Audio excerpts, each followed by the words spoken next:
Hello, everybody. I'm never quite sure what I'm going to say when I get up, so it's a bit of a cresta run for me. So I thought that if it's going to be useful, and because we're amongst friends, I thought I'd make it almost like a rant about what I believe about business. I was asked in my early days, after I'd restored the Lost Gardens of Heligan, I was invited to speak to the Historic Houses Association, don't you know? You've got to imagine a whole bunch of people who own stately homes looking for advice as how to market them, all wearing corduroy, tweed jackets, the leather patches, all called Nigel. And I got up on stage and I alienated the entire audience with my first sentence because I said, if you can't dream in it, if you don't feel like getting drunk in it and you're not inspired to make love in it, for fuck's sake, tarmac it. And this went down.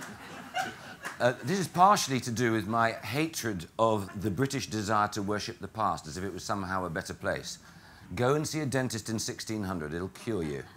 I believe we're living in a fantastically exciting time. In fact, we're living at a time which is probably more important in British terms than the Renaissance.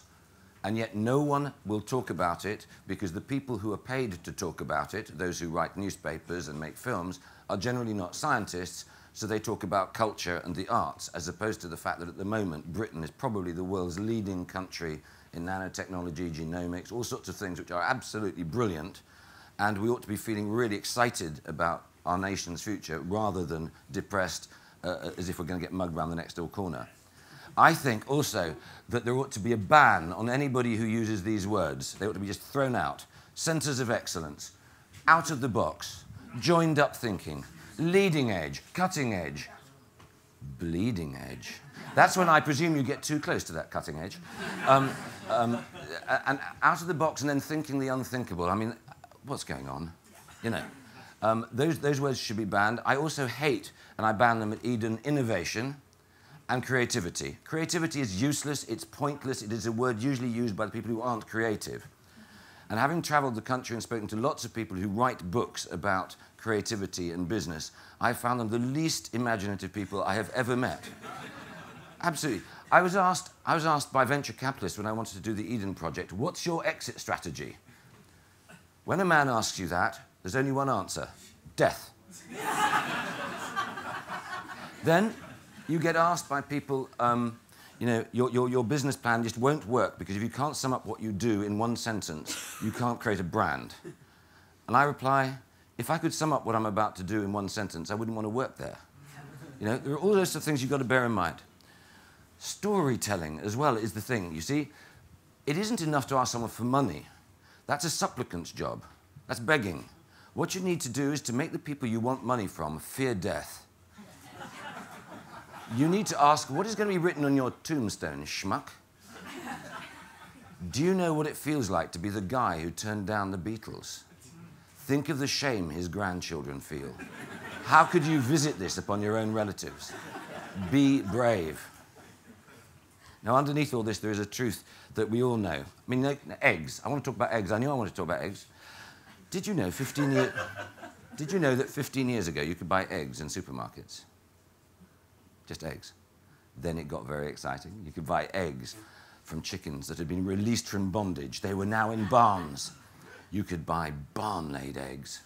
Then it got so funky. You could buy eggs that not only had been laid in barns, but the chickens broke free of that and they were free range. And then it went one stage further and went free range, organic. And this year, ladies and gentlemen, we can buy eggs that not only have the chickens enjoyed a liberation beyond their wildest dreams, the chickens lay their eggs into little containers that are biodegradable. How thrilling is that? Why would I mention this? I'm actually partially joking, but there's something going on here. C.S. Lewis once famously said, while science may lead you to truth, only the imagination can lead you to meaning. And it's meaning we all seek in some way. It's the storytelling. That's why death is important, and that's why those chickens were important. But also beware the lies in it. You've heard of dolphin-friendly tuna. Yes? Anybody here seen tuna-friendly dolphin? There's a lot of bollocks going on in all this. You know that, don't you? It's the same with the argument over organicism. It's the same about almost every subject. We want meaning, and we grab it too quickly, and then we close down our critical faculties because we so badly want things to be so. I've discovered a lot of things doing Eden that I didn't know I'd appreciate. You know, I've had more letters from people complimenting me about the quality of the binding on the bamboo handrails than the quality of the entire structure. Why would that be? Anybody who's been to Eden and has either fallen over or gone on their knees by the bamboo handrails will realize there are most beautiful carvings hidden inside. That is quite obviously, if you're an accountant, a waste of money, isn't it? If you're going to value engineer the world, you do not do beautiful carvings inside a bamboo handrail. So why is it that so many people love these things? You see, I think we're arriving at a period where the most important word over the next 15 years is going to be beauty. We're going to rediscover beauty, because beauty will be seen to be not an extra, it will be seen as the life affirmation that there's more to life than just existence and consumption and utility. Utility is actually rather dull if it doesn't come with the romance of some hidden meaning behind it. And colour is the same. Emotional language. Men are such problems. You women already know that, but I'm just helping the guys here, right? Because we have a language of rationality. Everything is supposed to be rational. We live in a monetized world where you can price everything. But of course you can't. That is why you should steer clear of accountants as often as you can. Because the problem with accountants is they know the cost of everything, but they do not know the cost of not doing things. Which is actually a really important point. Because if you're a gambler, and I am a gambler, if you take risks, I'm a risk taker. People who aren't either of those things, and accountants are neither, they don't understand the dynamic of risk. And for risk to work, there has to be a strange beauty in what you do. There's a logic in what I say, right? The bravest thing I have ever done, work-wise, was in 2004, in the July of 2004, I knew that if we kept the same staff levels as we had at the time, we would go bust in October. And yet I had promised all my colleagues they would have jobs. What do? Do you make 200 people redundant? Or do you get your entire 700 staff together and say, guys, how do you fancy taking a risk? And the risk I'm going to invite you to take is we either lose 200 people or we take a risk so big we'll all go down in flames. Which is it to be? You know what the decision was. We're going to go down in flames. Why do we go down in flames? Because the moment you made the decision to go down in flames, you're not going to go down in flames. Because the dynamic that you have created through taking the risk and the shared feeling that everybody's taking an equal risk makes it almost inevitable that the risk has now shrunk amazingly. Do you remember the first time you dumped a boyfriend or girlfriend? Do you remember the energy you put into the anticipation of how horrible it was going to be? It was much worse, wasn't it, than the moment you did do the dumping, wasn't it? So think, if you had taken all that energy of anticipation out and just gone up to someone and said, it's over, you'd have saved all that energy, wouldn't you? So we built the biggest outdoor ice rink in Europe at Eden. It cost us £1.5 million. Everybody told me that people who built ice rinks went bust. But I knew that if we built an ice rink and told everybody we were going to go down in flames because people who build ice rinks go bust, everybody involved in the gamble would tell so many people that it was there that people would come.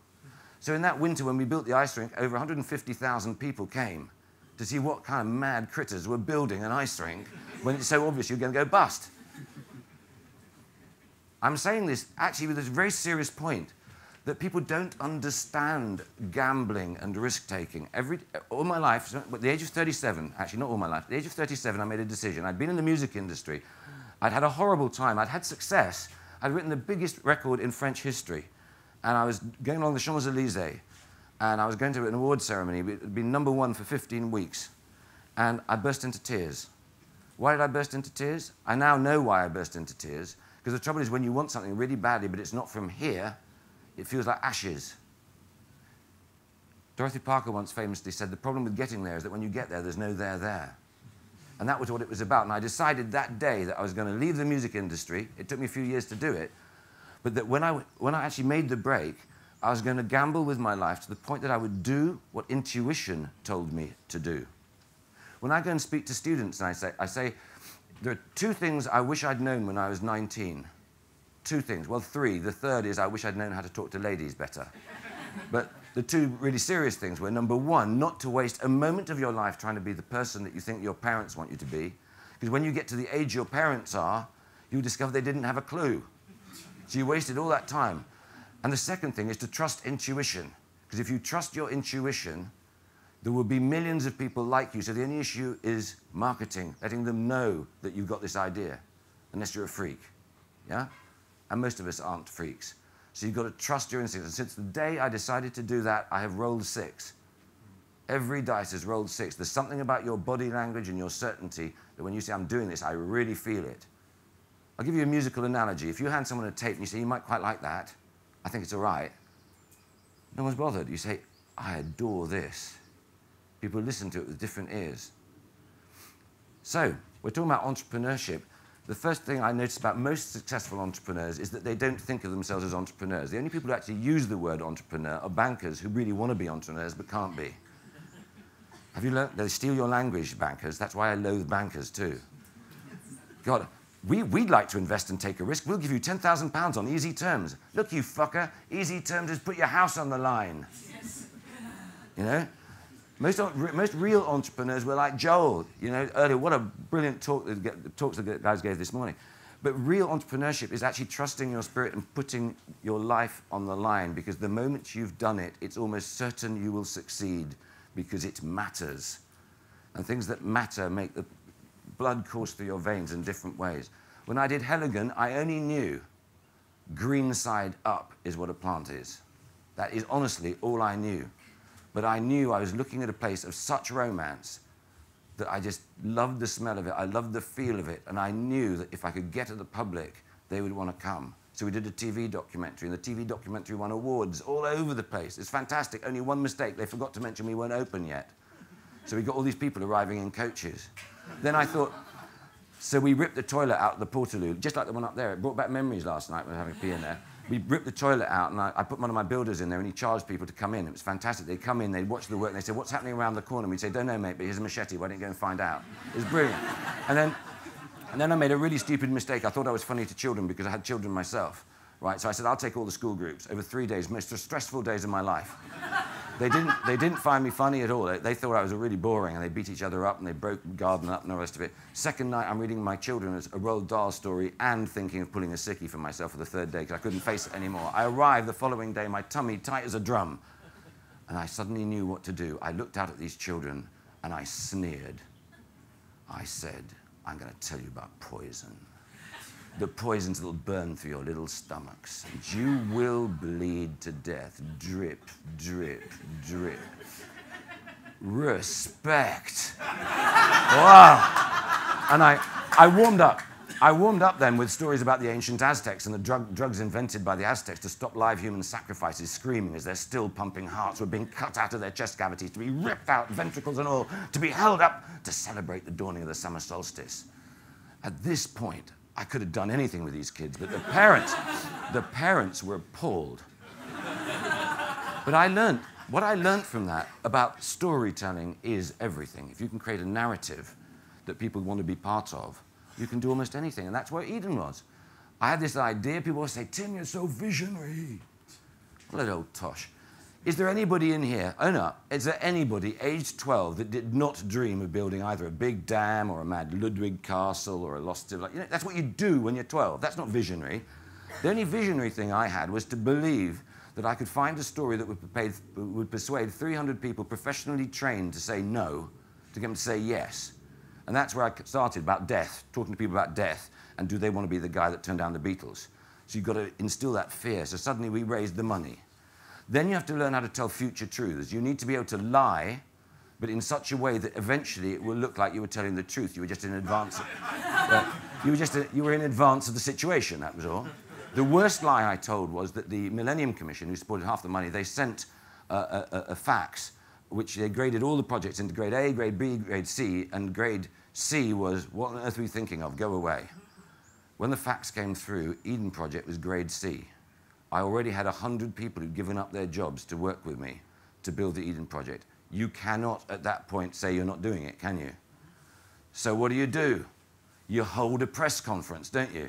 You hold a press conference, the world's press comes, and you thank the Millennium Commission for their interest and passion. And you know what? I never lied. But the weirdest thing is that 3 months later, the Millennium Commission thought they'd given us the grant. So we got the money. It is fantastic. Anyway, we built a large gang. I've got 5 minutes left, so I've got to really make that. So we built the Eden Project, and we built it on radical conditions. We persuaded the constructors to work for nothing for a while, the architects to work for nothing for a while. And we built it on time and on budget because I said, we're going to do this innocently. And I said to the constructors, this is going to be the best project you have ever worked on. And we had lawyers' documents this big, and Cullen McAlpine and I signed a letter, the most valuable letter of my life, which said, regardless of what the lawyers have said, we are not going to have any arguments, there'll be no litigation, it will be built on time and on budget, and we shook hands on it. And we never looked at the contracts again, and we did build it on time and on budget. It was so good that the phase 2 of the project, everybody volunteered to work again for nothing until we raised the money for the next stage, because we liked working together. So when you go to an innovation conference, which I tell you is rubbish, okay, because most people who talk about it, as I said before, don't know what they're talking about, the real innovation is the oldest of all. It is to remember trust. Trust is the vital lifeblood of success. And it's idiots who tell you you can't trust other people, because actually you use so much of your life distrusting that actually the fun of it's gone. Most good people, if you shake hands on a deal, will not betray you. And it cuts out a lot of money, and it makes things fun. And if things are fun, people can see themselves as part of the narrative and part of the story, and they want to be there. So when we opened the Eden Project on St. Patrick's Day 2001, every single person who'd even moved a blade of grass was inside the big dome. No celebrities, nothing. They brought their families. There was nearly 4,000 of us. And it was really teary because we did it. Everybody was proud of it. It was theirs. And that's part of the narrative, to do stuff that is intuitive, that is beautiful, that actually has a meaning because people worked together and did something brilliant. And it shouldn't be written about as hippie shit. It's the way the world should be, rather than isn't alternative. I haven't got a minute's time for alternative, because the truth without alternative is so good anyway if you actually behave honorably. That's my lesson for the day, ladies and gentlemen. Be trusting. Because actually, if someone messes you up in love, does that mean you're not going to fall in love again? You know, it's rare, all this. Anyway, the Eden Project opened on St. Patrick's Day. Since then, we've had 13.5 million people come to Eden. We have put over £1.2 billion into the Cornish economy. We run Eden as a social enterprise, but we run it according to the way I'm talking about. We have 2,400 local suppliers. We are like Attila the Hun with local supply. But that's not hippie shit, it's actually mafia. The way you do it is if you get local people, if everybody has got a stake in what you do, they want you to live a long and happy life. And it then stops where you live hemorrhaging. I have 700 staff. I've never managed anybody in my life. My chairman said to me, Tim, you've got to stop running this big project like a gang leader. I said, why? He says, because it will fail. You've got no corporate governance at all. You haven't even got any KPIs. And I said, what are they? And he said, damn it, man, one of us is going to have to go if this doesn't work out. And I said, I'm going really sorry to lose you. I hadn't quite understood the threat in his voice. So, over one long weekend, I've got 1 minute left, yeah? Over one long weekend, I wrote the management rules of the Eden Project. They're called the monkey business. There are 9 rules. Number 1 is you're not allowed to start work at Eden unless you've said good morning to 20 people. That's not a strange religion. It could be 7 if you only got 7 people. The idea is don't start work by working. That's stupid. Communication takes place the other way. Number 2, you've got to read 2 books that everybody that knows you knows is outside of your normal sphere of interest and review them for your colleagues. Rules number 3, 4, and 5. Go and see a movie, a play, and a concert. Same rules as number 2. Rule number 6, you've got to make a speech once a year about why you love to work for me. and if you can't do it, you must resign. That isn't crazy because it's not about me. It's about the fact that most people are dishonest about what makes them unhappy. So if they know you've got to make a speech about what makes you happy, you'll make damn sure, because you don't want to resign, that you're brave enough to address the things that make you unhappy, so that by the time you make the speech, you're happy. Rule number 7, I don't have the comfort of religion, but I am very, very superstitious. I believe if you have good fortune and you do not share it with others, you will not only lose it, it will never return to you. You've proved yourself unworthy of having it. So my top 80 team members, have to conduct one act of guerrilla goodwill a year. You must do something unspeakably nice to someone who does not know you, who will never know it was you that did it. It's very cool. Rule number 8. Is it 8? You've got to prepare a meal for the 40 people who make it worth getting up in the morning to go to work. We've shut that down a little bit because some of my colleagues, their cooking is a bit health and safety-ish, you know what I mean? Anybody who thinks that the breaking of bread is about eating is not a human being. Almost every single major decision we've made at Eden, ranging from doing Live 8 to the Sexy Green Car Show to the big lunch, which we're now doing, which is June the 3rd, by the way, this year, get out on the streets and have lunch, has come by working by wine light at night. We do it all the time. Because at night, people bring complete person to the table. During the day, they bring daytime person. And they're usually useless. They're usually useless. You don't want those. Then, anyway, the last thing is all my team, all 700, have to learn to play samba drums. And you'd think, oh, my God, you said don't be so hippie, and now you're being hippie. This isn't hippie. One of the problems is most people do not understand optimism. They know how to write the words and spell it, but they don't actually understand it. Samba is difficult. It's also fucking expensive. You have to buy the drums. Okay? 10 drum captains, 70 people each. The surdu, boom, boom, boom, boom. Kabasa, timbales, congas, you know, all the rest of it. Drum captain teaches them for half a day. We all get together in a room about double the size of this. Main drum captain goes, ha!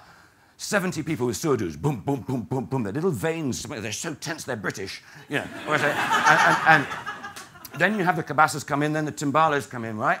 So the timbales come in, and suddenly the guys are on the surdus. You see their little asses moving, going funky. Yeah, it's very odd. And as you go down the line, you can feel the tension growing. You can cut the tension like a knife, and you get to the 10th thing, the cowbell's going. Suddenly they go bonkers. Because they've realized something really amazing. Almost every child that was ever born, fortunately born, between the age of 2 and 6, naturally has to sing and dance. And they've suddenly discovered their liberation again, and their hair stands up on the back of their necks, and they realize that the sum of all our parts can be magnificently bigger than the sum. It can be enormous.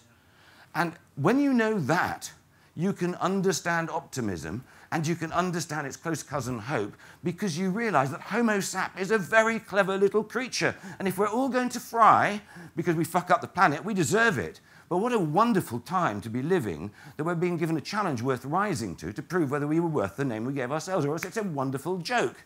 So thank you for listening to me. Bye.